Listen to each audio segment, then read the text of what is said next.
In today's video, I'm going to teach you how to apply filters for events and conversions in Looker Studio when using GA4 data.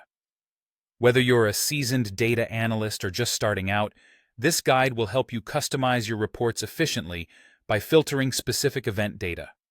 So let's dive right into the process. To begin, let's talk about creating a filter at the chart level. This is particularly useful if you have a specific chart, like a table or a scorecard, that you want to display only event or conversion data. First, make sure you're in edit mode of your Looker Studio report. This step is crucial because access to edit mode allows you to customize the report as needed. Once you're in, locate and click on the chart that you wish to filter. It could be any type of chart you're working with, a bar graph, a line chart, or even a simple scorecard.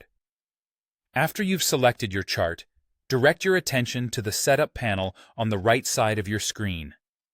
Here, you'll need to click on Add a Filter. This will present you with an option to create a filter, which is exactly what we want to do. So go ahead and click on that. Now, let's set up the specifics of your filter. You'll start by choosing the option to Include, which ensures that only the data you specify is shown in your chart. Next, you'll need to select the dimension, which in this case is the event name. This dimension is crucial because it directly relates to the kind of data you want to display in your chart. At this point, you'll have to choose a condition for your filter. You have two main options here: equals or contains. If you know the exact name of the event or conversion, equals is a reliable choice. However, if you're working with a broader category or uncertain of the precise naming, contains might be the better option.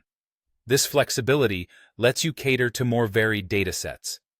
Once you've decided on the condition, it's time to enter the specific event name you want to include. This could be anything relevant to your project, such as purchase or form submit. Ensuring the accuracy of this name is vital because this will directly affect the data your chart displays. Finally, after filling in all these details, click Save. Your chart should now reflect only the data related to the event or conversion you're interested in. This streamlined data allows you to focus more clearly on the metrics that matter most to your analysis or presentation. And there you have it, a step-by-step guide to applying filters for events and conversions in Looker Studio with GA4 data. By following these instructions, you'll be able to tailor your reports effectively, showcasing the specific event data you need for impactful insights. Thanks for watching, and happy data filtering!